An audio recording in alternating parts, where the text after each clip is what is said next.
Welcome to this week's episode of The Providers, brought to you by SmokingIt.com. This week, we are hitting a little bit of everything. Steve got himself a new toy he's going to tell us about. Maybe some changes that he's looking to do to it, some modifications, some upgrades. I disagree with all of it, but... And then we dive back into the world of turkeys as we're starting to approach April. And we got a great viewer question that came in about turkey hunting and how you can call them in and how your buddy sits in the studio across from you and does turkey calls the whole time you're trying to focus on an intro to a show. It's without a call. It's not bad. It's not bad. This is going to be a good episode. It is entertaining, and we hope you guys enjoy it. Like leaving boot prints in the mud. As the crisp morning air stands up your neck of hair and your adrenaline starts to flood. When you're a provider, you understand the things the woods can do. How you can lose yourself in the things that you love, but you can find yourself in them too. Yeah, with a hard-hunting, freeze of fair-land providers. Yeah, with a hard-hunting, freeze of fair-land providers. Who doesn't love making a delicious meal for their family? Smoking It Smokers allow you to do just that. Simply set the settings and walk away, only to come back hours later to have a delicious meal waiting for you. Smoking It Smokers, when only the best will do. What's up? What's up, man? Another week. Another week. Here we are. Getting closer to that turkey season. I'm Yes, ready. sir. More so, I'm just ready to be done with winter. I don't really care about anything else. True. I'm just over it. That's true. Ice fishing's done. I'm ready to be done with it. So Yeah. what's been going on? Man, it's feeling old. Yeah? That's all. Yep. Why is that? When your youngest is turning 16, it makes you think about life. Like, oh my gosh. That's crazy. Yeah. So, That is crazy. beware. Getting him a car? Yeah. Yeah? Yeah. He's, my old man's actually giving him his old Jeep. So, Oh, that's cool. yeah. So he's done all the driver's training and all that. Yeah, so he did, he had to get all his hours in, his daytime and nighttime. And actually, we did a little cheat code on that. He drove down for the youth hunt in Ohio. Oh, nice. That put a lot of hours on. Right, right. But no, he's had a lot of time behind the seat. Did all that. He's taken his, I think you do your written test, and they do all these phases now. Segment 1, segment 2, all this stuff. And then he did his driving test. He passed that. So you actually have, they give you your license beforehand. And then once he has his driving test done, then that just activates. Oh, that's So cool. we don't even have to go to Secretary of State or anything like that. So. It's amazing to me how many kids don't care to get a driver's license now. Yeah, they just choose not to do it. Yeah, I'm It's like, crazy. dude, when I turned 15, it was like, get me a license as fast as Right. humanly possible. So, yeah, good for him. Good for him. So, Yeah, it'd be cool. getting the Jeep. Yeah, getting all that set up. Nice. It's funny because Sam's my big hunter, and he's getting a Jeep. A Jeep would be so awesome for so many kids in high school. Like, you have a 4-wheel drive convertible. Like, that'd be awesome. That's the dream. right. Sam's like, yeah, I mean, a truck would be better. Gonna say, Come on, dude. So for his first birthday, he's getting one of those cargo racks that he can put on the Yeah, back probably. hitch so he can pull a deer home. Yeah, that's all he's worried about is how am I going to get a deer home with a Jeep? Yeah, Like, huh? oh my gosh. Legitimate concern. Right. That's awesome. And then Max is right around the corner for turning 21. So it's unbelievable. Yeah, you are getting old. Yeah. I just turned 45 last week. There you go. So I know. I watched a 50 and over indoor soccer game while I had my daughter at soccer. And I was like, these guys have to be like 30 years older than me. And I was like, I'm 5 years from being able to play this. I was like, am I really in this bad a shape that I'm just oblivious to the fact that I'm as old as I really am? I don't know, but Yeah. so what's up? What else? What's going on? What are you getting excited for? So, all right. When we went on that rabbit hunt down in Ohio, Uh-huh. you didn't get to go. I know. Did I tell you about bringing home some new hardware? No. So, I shot Jay's bow when I was down there. Mm-hmm. And then he threw out a number, Uh-huh. and I couldn't refuse. So, Wait a minute. How many? I brought a bow stop. home. Stop. How many bows have you bought from Jay at this point between your Two children? in this year. 2 in 1 year. 2 in 1 year. Have you ever considered that maybe Jay just knows that you're gonna buy? Yeah, I'm a sucker. Pretty much. Yeah. Yeah. I'm a He's sucker. like, yeah, I'm just gonna take this bow off Craigslist. Steve will buy it. Steve will get it. All right. So what'd you get? So it's a Matthews. Yeah, I know. He's always shot Matthews. Yeah. Which I've never shot him. I've never owned a Matthews, Okay. which is weird. Like most people, it's like, Well, you had a Prime forever, right? Was it Prime? yeah. Yeah. So, I shot it and I was very impressed with it. It's a lot different than I've shot in the past. So it made my mind start racing and I started going down rabbit holes. So, but it also made me fall back in love with just shooting my bow, right? So as we've had these weather breaks and stuff, I've been sneaking out, shooting a couple shots. Like, like I'm I was gonna say the fact that you're shooting at all is impressive. Because I have not even thought about shooting. shotting. I've not thought about shotting my bow. Yeah, so I will say when I first picked the bow up, it seemed really heavy. And I was like, As most Matthews are. this is weird, you know? Uh-huh. And then he sold it to me as is with everything on it, like fully loaded. So there's a bunch of different things. So as you already know, last year I switched over to that thumb release. Mm-hmm. So that's a whole different beast in itself, right? So I'm like, I don't know. This whole thing is going to be about, first of all, you don't know what you don't know. Uh-huh. Second of all, I've been in this game a long time and I'm still trying to tweak and learn and apply new things. And like right now I feel like I'm starting all over, which is crazy. Uh-huh. But I am already 10 times more confident than I was before. So I was explaining this to Matt, and Matt and I have a joke because Matt has his he has a food truck, right? Mm-hmm. And one time after an event, he had sold out on that event. Like, no more food. We're Right. sold out. Right. And then he starts talking to me about, yeah, I'm thinking about if I could just, I don't know, he was coming up with crazy ideas. And one thing was like, hey, if I could, maybe it was like a mascot or something like that. And they could walk around and have a plate of his stuff. And I was like, once you're sold out, you're sold out. Like, what do you want to do? Sell out faster? Right. You know, like, so it kind of Right. became a joke. Like, you want to improve on something that you're already really good at. Right. You know what I mean? Yeah.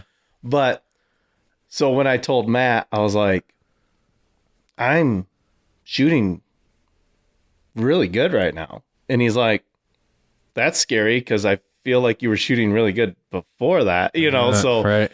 but to me, confidence going into the woods is everything. Mm-hmm. So like, if you're aiming at a tiny little dot and you're off by a half inch and you're mad about it, Mm-hmm.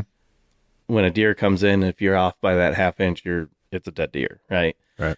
But anyways, this bow has different things than I'm used to. So first, it has a single pin sight where it has have you ever shot a single pin?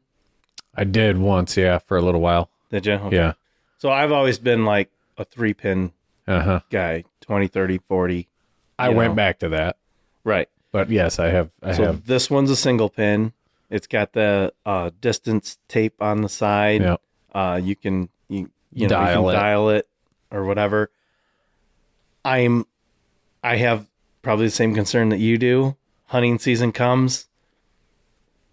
Am I going to dial it? What am I going to just set it at 25 yards and say, okay, if it's at 20, I can hit it, and if it's at 30, I can hit. I don't know what I'm going to do with that yet. Right. I don't know if I can just make that adjustment real quick on the fly. I don't know. But what I do know is looking at that single pin is so much more clear for me and steady for me. And there's like No questions. no questions, no confusion, no anything. It's pretty smooth. Mm-hmm. It is, my last sight was a micro adjust, but this micro adjust is newer and more advanced. It just seems like, I mean, I've made adjustments on it and it's like you can just fine tune the crap out of it, which is awesome. So that's been fun. So that's a whole different element than I'm used to. And then he's got crazy stabilizers on it. So the front one is probably Because the Matthews isn't heavy enough to begin with. right. Right. Is this why you've been working out so much? Yeah. So it's got a pretty hefty stabilizer on the front for a hunting situation, I would think. It's probably 12 to 14 inches, Oh, maybe dang, 15 yeah, inches. that's- I mean, it's pretty long. Okay. And then it's got a back stabilizer on it, which I've never used before. And that one's probably 11 or 12 inches, maybe 10. I don't know what it is, but it's different than I've ever experienced. Uh-huh. So I'm like, is this going to work in a hunting situation or not? I think it is, but I'm going to have to play around with that. It does have, I mean, I can obviously just unscrew it and take it off when I'm hunting, if it doesn't work out when I first go out. But And he hunted with it that way, right? He like did. it wasn't set up to target shoot or anything. That's how he hunted. that's how he hunted with Yeah. it. Granted, he doesn't saddle hunt either. So Right. if you know what I mean? I don't think it's going to be an issue, but we'll see. And he only took it out in the woods because we never actually saw him shoot Yeah, anything. right. Yeah. He just He did shoot a doe this year with that bow. I guess he shot a doe that year that we And went down. he only to a owned couple that years bow ago. for like 2 months. Because he sold me Sam's bow. I was gonna say because he sold you another bow. And then he bought that bow, and Yeah. now he wants the newest. And but anyways, Max is really gonna like that bow next year when he buys Jay's current bow. actually Max. It's interesting. So this is what's crazy with kids. So as a hunter, as an outdoorsman, I want to introduce everything to my kids and give them every advantage possible, right?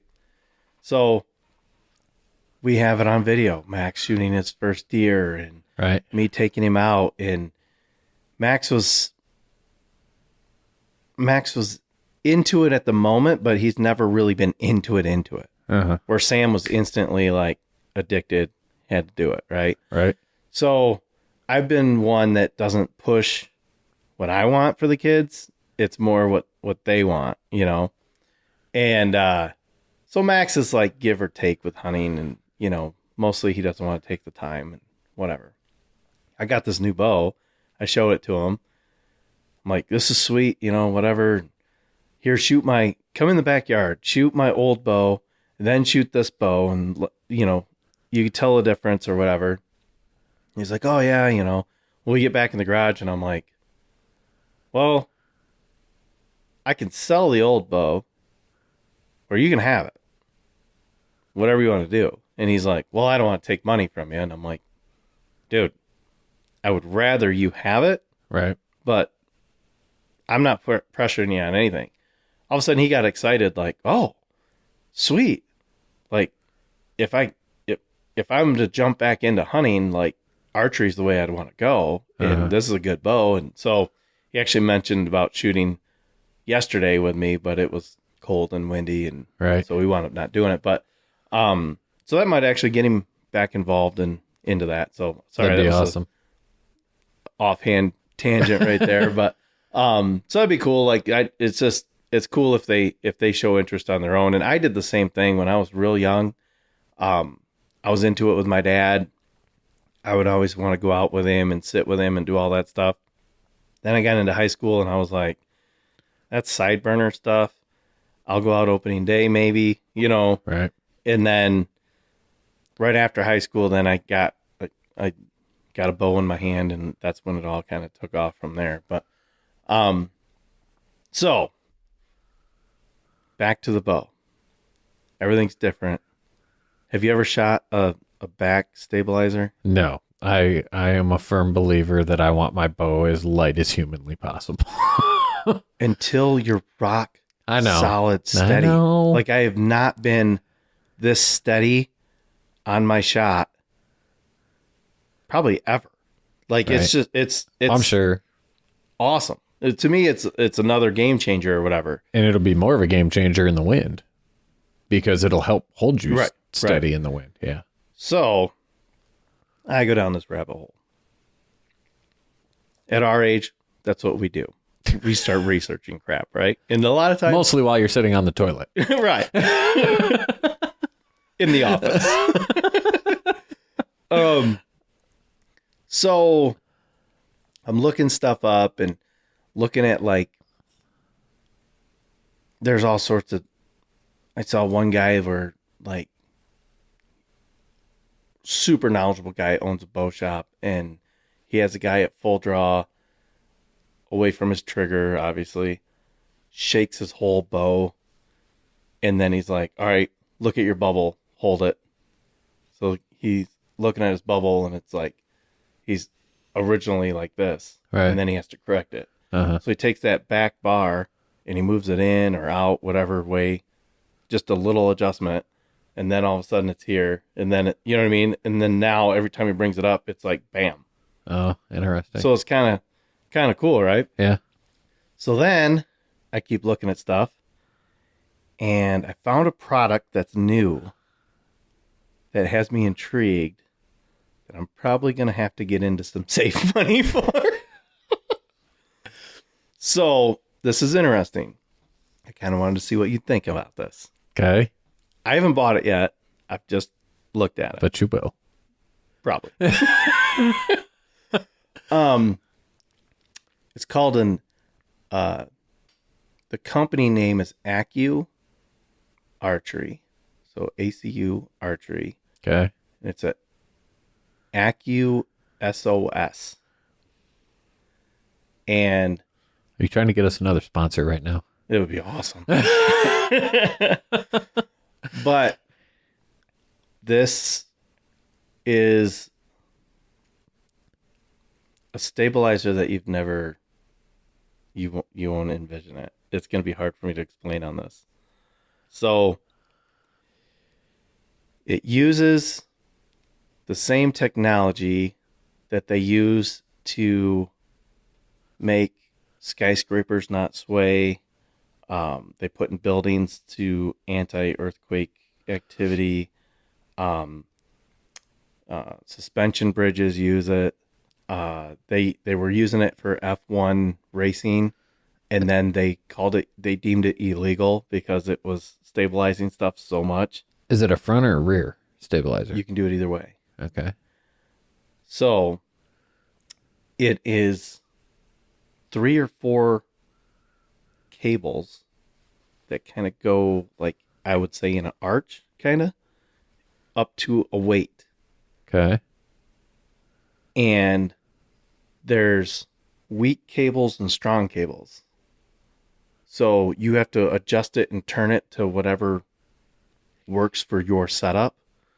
And you can have it again forward or back or whatever, and they make a target one and they make a hunting one or whatever. But what it does is it takes away the majority of the big movement that you're doing. So then you're locked on. So what if you research stabilizing your bow, the first thing everybody says is no one can hold their bow at full draw and have it just hold and stay 100% in one spot. Uh-huh. You're going to be moving, right? So what this does is it takes out all that movement and it just pinpoints it down, and you might have a little bit of vibration or whatever, but it's going to be right over the sweet spot. Huh.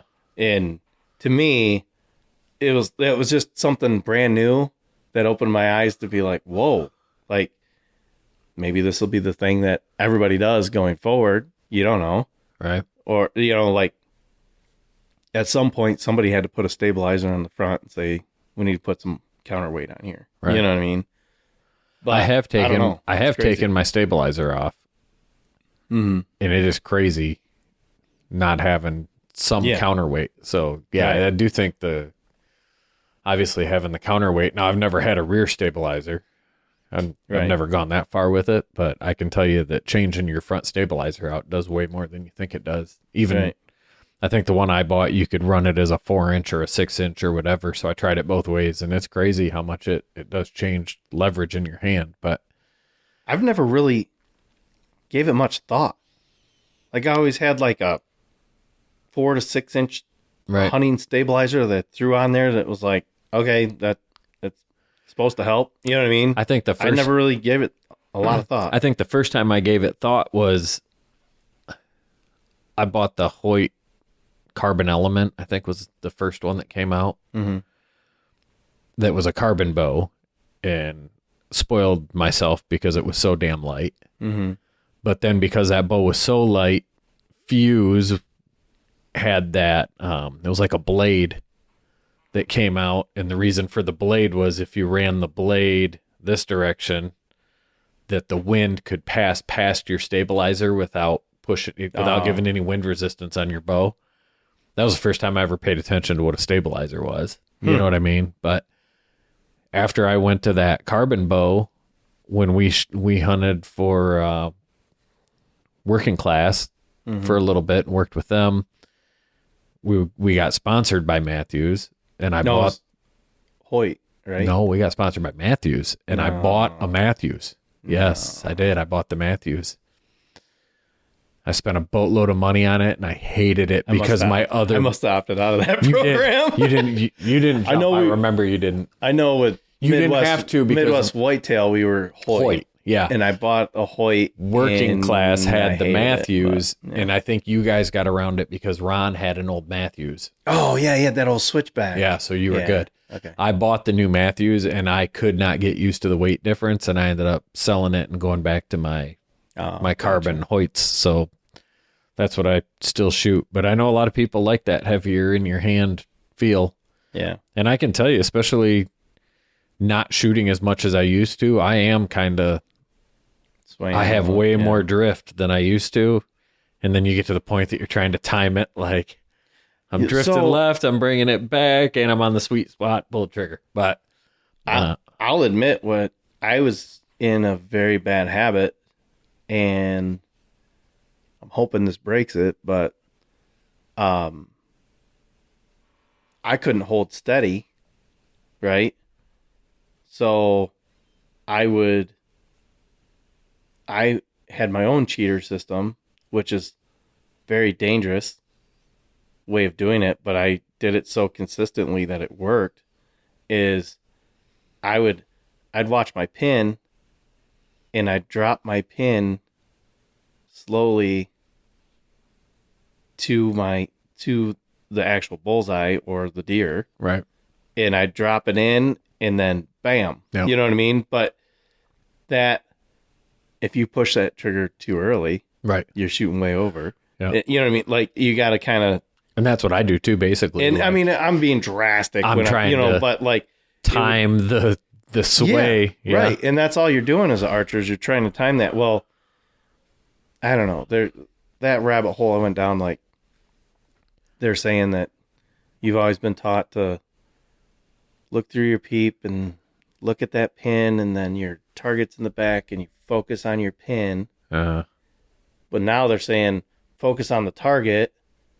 You're gonna automatically hit that target, but you know what I mean. Right. Your pin placement is important, but you're ultimately worried about where it's at on the. yeah. So I don't know. There's a lot to it, and it's just been fun for me to kind of start over again. It gives you a reason. Yeah. Yeah. And I remember I sold my bow 2 or 3 years ago. Mhm. And I can't even tell you why, but I lost all confidence with it. Yeah. And I think it was a total mental game, but I was like, I can't hit anything with this bow. Like Right. it was like that target panic.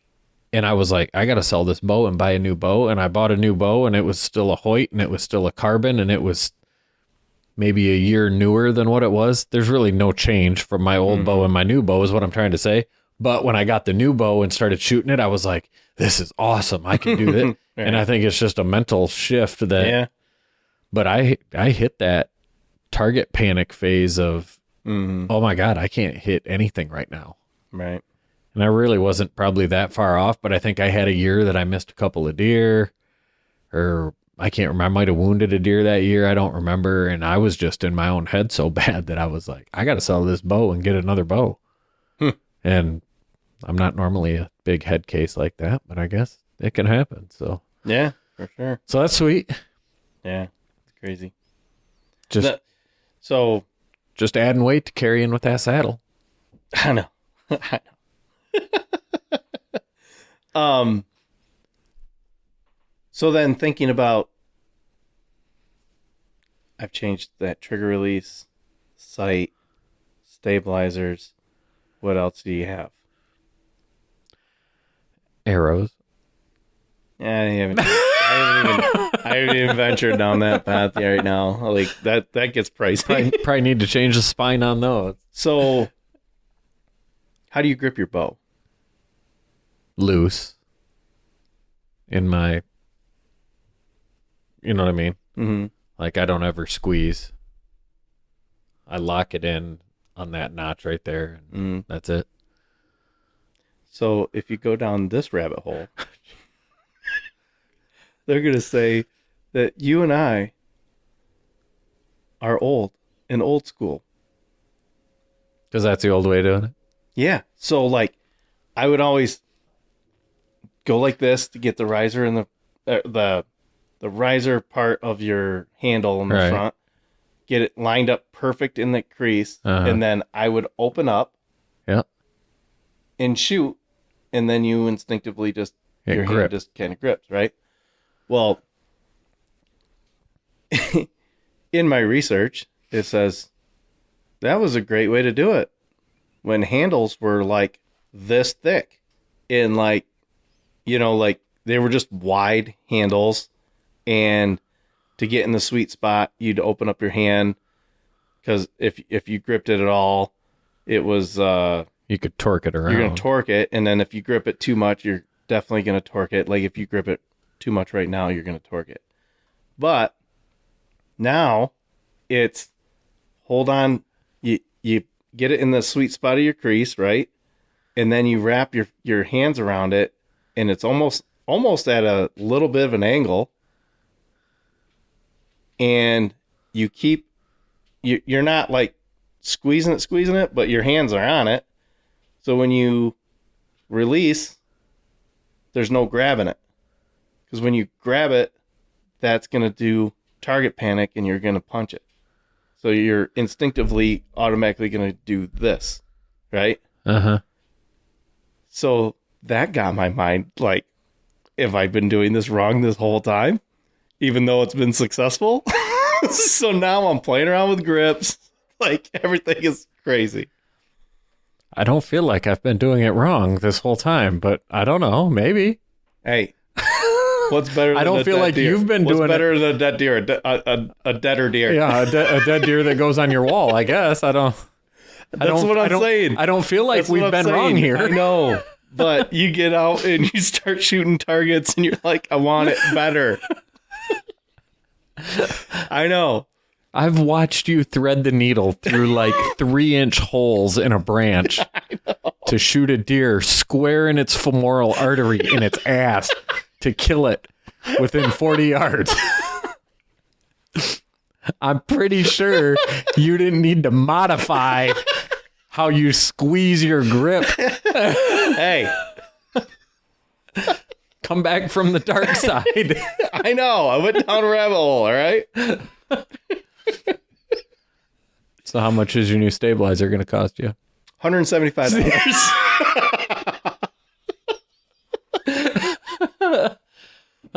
Shoot. Yep. What we've done forever works, right? Right. But then all this new stuff comes out, and I think when we were younger, we felt like you had to have the new stuff to make it work. And Yeah. now we realize we don't, Right. but it doesn't mean that the new stuff isn't beneficial. So Right. I'm sure that there's definitely rhyme and reason behind like the stabilizer you're talking about, Right. taking that vibration out and stuff. And then it's, it's awesome that things are advancing to the point that we're correcting some of those issues. Do we necessarily need it? Obviously not. We've killed deer before that. Right. But yeah, I think it's cool to check out new stuff. And if it's got you excited to get back out in the yard, like that's the main thing. That's is, awesome. Like, shooting a lot. Yeah. That's the key to it. Is if you're repetitive and you shoot a lot, once that moment of truth hits, it's just right. a natural thing. And I've always said it. My goal is to step into the woods and be 100% confident. Yeah. That if something comes into my shooting range, I am getting that deer. Like it's gonna happen. So, and I feel like if as any hunter, if you have less than that mindset, more than likely you're gonna fail. right, Like Right. I think we feel the same way. right, My range, and this is perfect example. Like when we were doing this all the time, filming and all that, I would have drawn a 50-yard radius around my tree, and I would have guaranteed you that if a deer stepped inside of that 50-yard radius, that I was going to kill it. right, Then that radius became 40. And honestly, now that radius for me is probably 30. right, And I'm like, if you're inside that 30-yard radius, you're dead. right, But I'm not shooting as much as I used to. So I gave up 20 yards. You know what I mean? But you got to have that confidence. Like if I get really pissed off if I have an animal in range and can't figure out how to kill it. right, Like that, you've done everything you need to do. All you have to do is execute at that point. And Right. if you don't have that confidence that you can execute, then you better be figuring out a different way to do it, or right. you're just not going to be successful. But, And in wounding and not finding, oh, it's worse than missing. oh, drives me nuts. I'd rather flat out miss and be mad at myself and go home and still be able to sleep Right, than wound it and Right. lose sleep for 3 days trying to figure out right. the solution, you Right. know? Yeah. So turkey season's coming up. You gonna try the new bow, or are you thinking gun? I don't even know.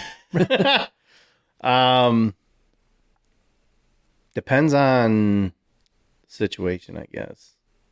So if I think I got to be out in the field with a blind, then I'll go with my bow. But I do like running and gunning with that gun. So we got an interesting viewer question emailed to us. And the question is, what do you do if you've got a tom hung up 80 yards out, not with a hen, but hung up? and just will not commit to come inside of it. What's the game plan? And I feel like we've had this happen. I'm going to try to get into the mind of a Tom. Sometimes you have to go drastic and go, and just go after him, you know?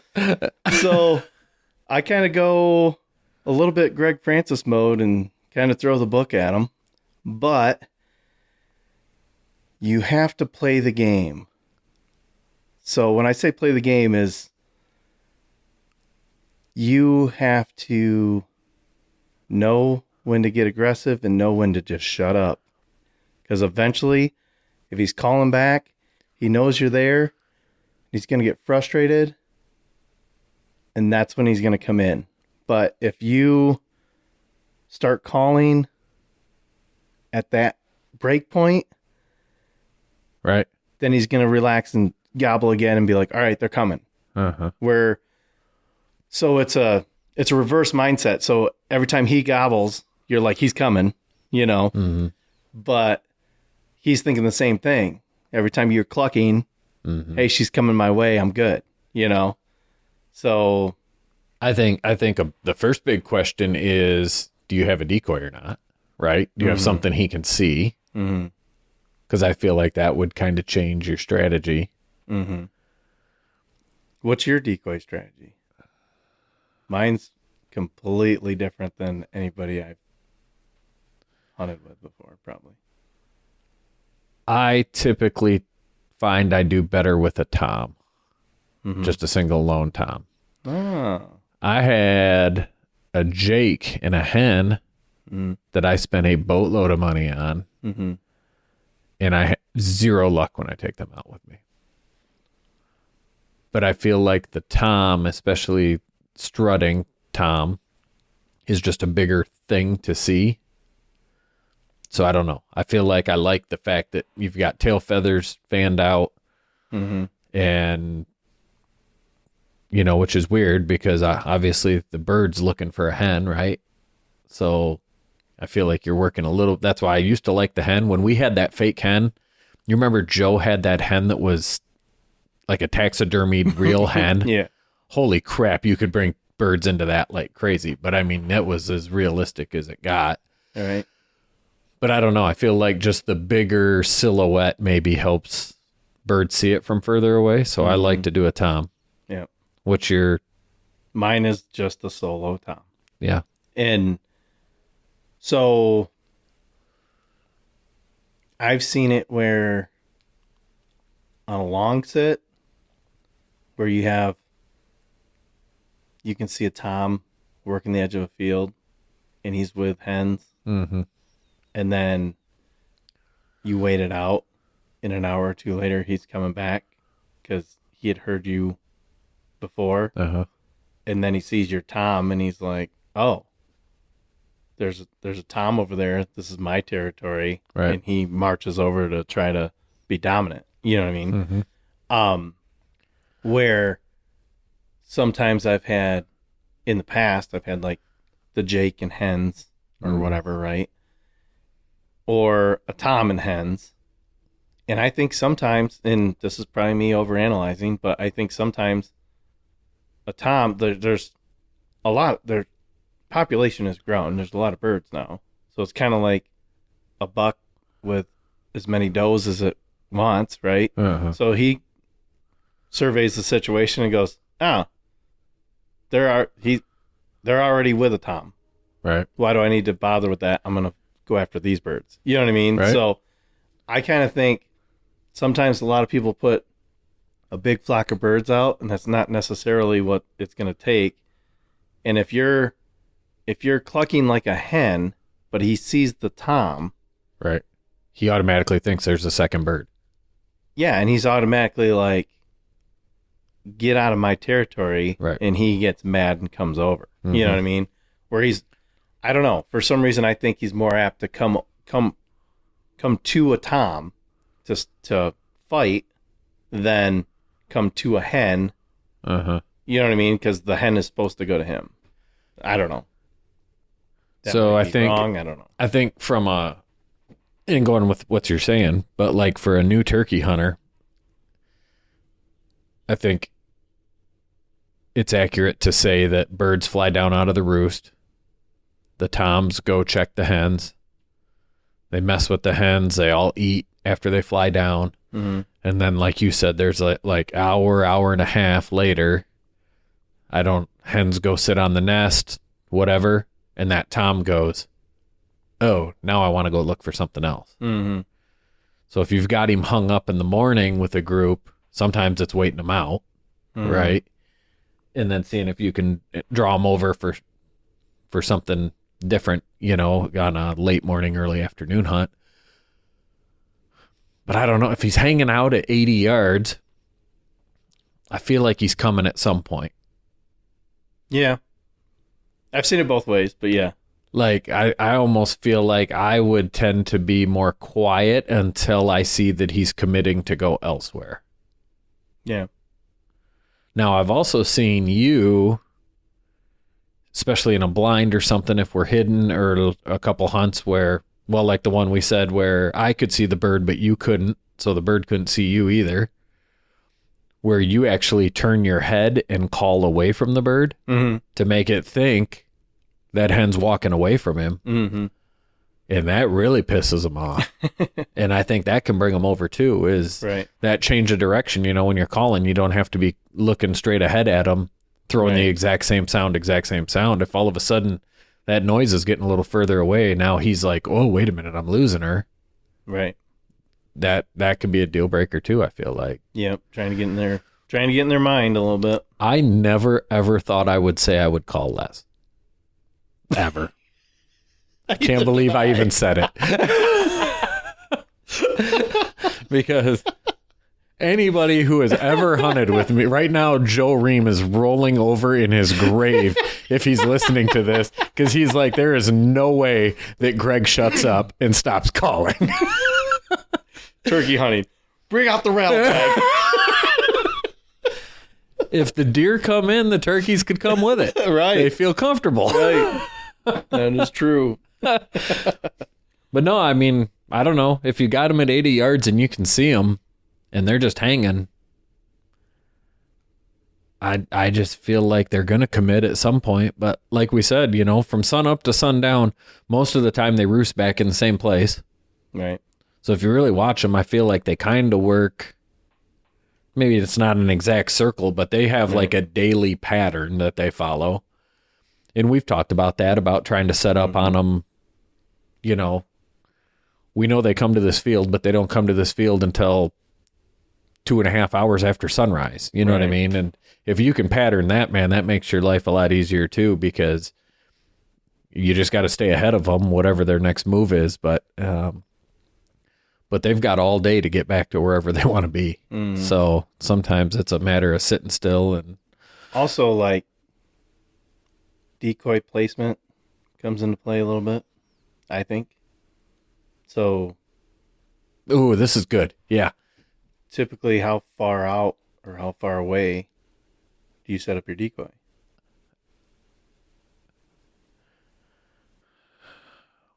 I would say bow or gun, I'd probably be about 20 yards. Right.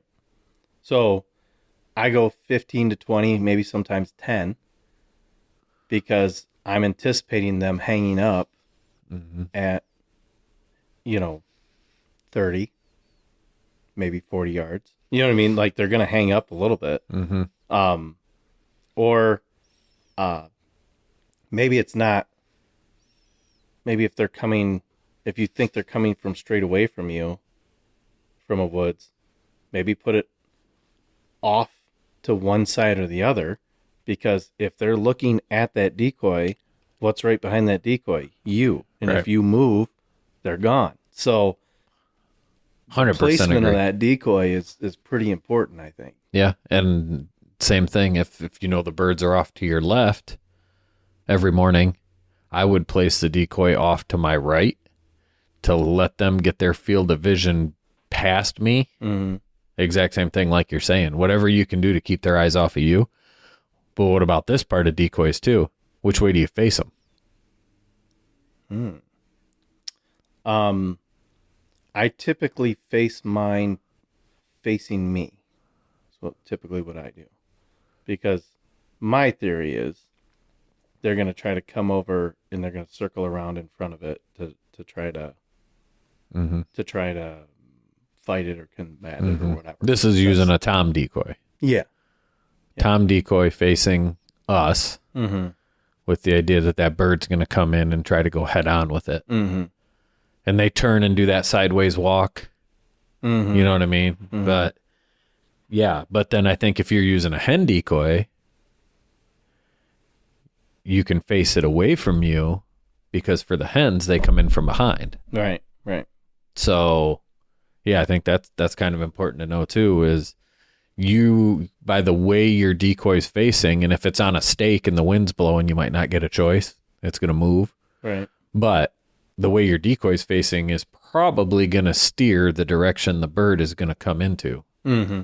So yeah, I agree with you. You can keep your decoy 10, 15 yards away, but probably not directly in front of where you think the bird's going to come from. And my goal is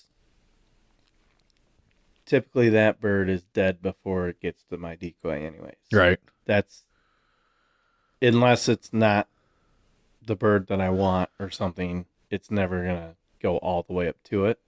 So typically it's strutting and working its way to that bird, and then, happens before that. But I think the only reason we ever let it get to the decoy is when we were filming and you could get some sweet footage of them just beating the crap out of a decoy. But or if you are with a buddy, you could shoot a bird and then the next bird winds up attacking the bird that's down or already dead, Yep. So we've seen that too. I've seen Ron Van Meter lay in an open chisel plowed field under a decoy and get a turkey within 40 yards, shoot it with a shotgun. Like, that was awesome. Yeah. He just laid prone on his stomach underneath it with his shotgun barrel between the decoy's wings, basically, and lit up a bird. They're not smart. Like, they're really not smart. But if they have that silhouette to come to, I do think it entices them to come in. And yeah, I hope we answered your question. I think we gave about we went 10, 20 different all the way off the wall on that on one, it. but yeah. But I don't know that there's a right or wrong answer either. Right. I think it's easy to overcall. It really is. But that's the perfect example, though, where the mouth call is going to be beneficial over a slate or a box because you got the bird within view. So obviously you're not making a ton of movement. So it's nice if you can keep clucking away with your mouth rather than having to make other movements with your hands or whatever. But yeah, interesting. That's a good question. I like that one.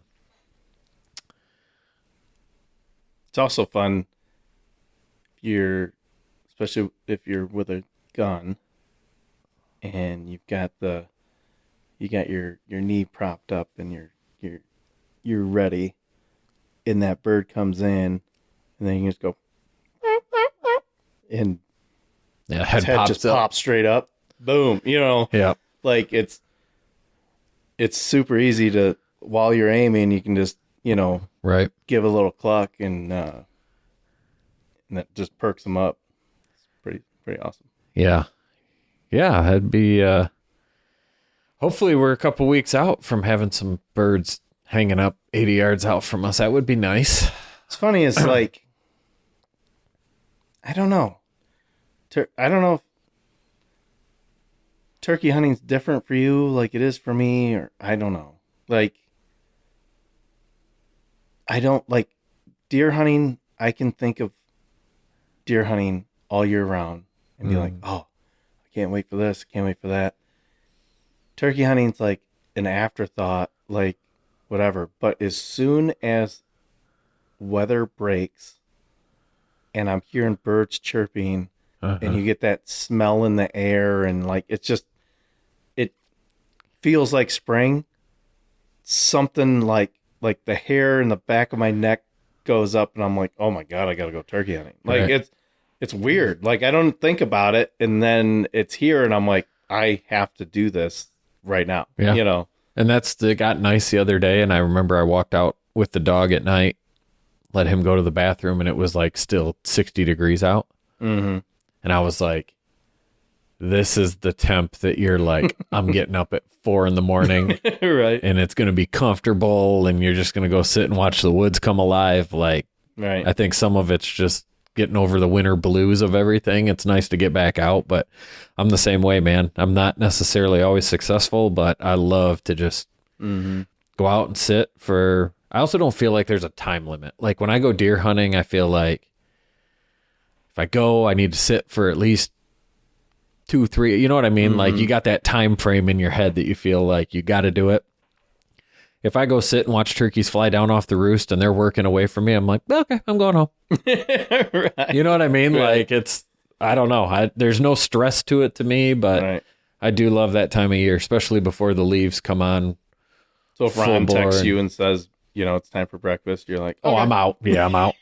I'd be like, come pick me up with the quad.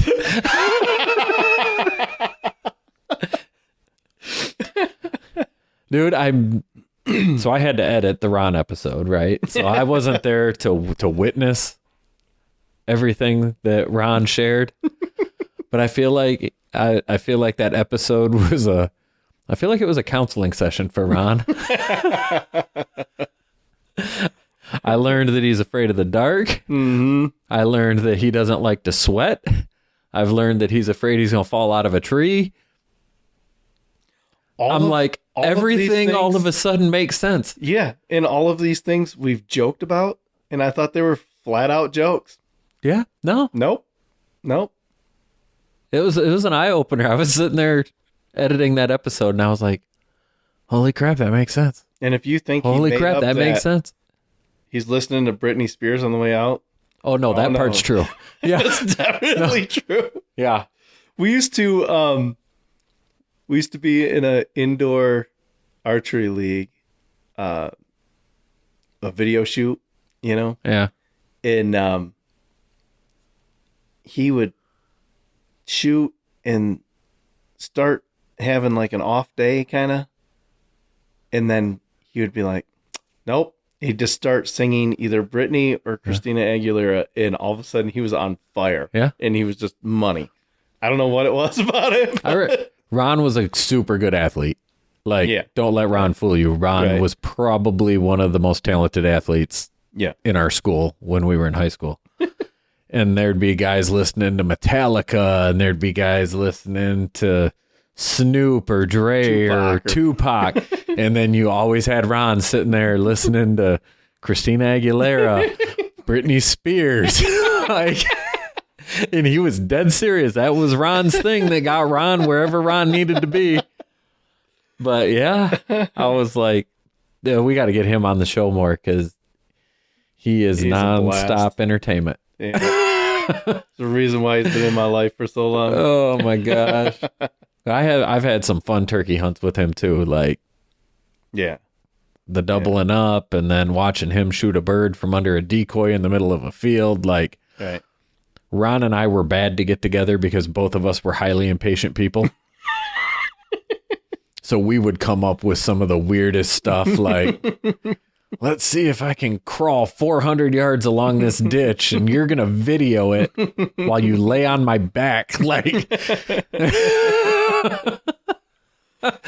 but yeah, so like, yeah, it's good that, I got to listen to Ron's therapy session and learn a little bit about Ron's nuances. But like, that's what I keep saying. His whole approach is like, I don't know, there's probably a ton of hunters that totally relate to him. Like, Oh hey, yeah. look, I was talking about bow setups and all this technical stuff, and it's like, chill out. You know, you're over analyzing, overthinking stuff. Like, just, Right. you know, I don't know. Wear out your old raggedy orange pants and your blue baseball hat and go kill some stuff. Right. So That's part about him I love, because the dude is still a hardcore killer. As much as, oh man, yeah, like, we can make fun of him all we want, but he's a hardcore killer. He always has been. So yeah, And but you can't get that basketball who's going to take the final shot thing out of him. no. Like, if there's a hunting situation, like, I used to make fun of him because we used to hunt together all the time, and he'd, something would come in and he'd be like, hand me the gun. Uh-huh. Like, wait, what? Hand me the gun. Why? I see a deer over there. I already have the gun. It's my gun. Maybe I should take the shot. He's like, no, give it to me. Yeah, here, you take the camera. Because one thing Ron never did was hit record, but Right. but he's a good outdoorsman, though. So I think you said it best, because we pick on Ron a lot on this show, right? So I think a lot of people are probably like, Ron may or may not be a good hunter, whatever. Right. But on that episode, you made the point of, to the Ohio guys, Ron shows up at the rabbit hunt and just comes out rabbit hunts, right? Like, he's the guest, right? Yeah. Without knowing the backstory that Ron is the guy that knew how to do this before, well before you did. Right. Ron trained a beagle way before technology was a thing. Right. Right.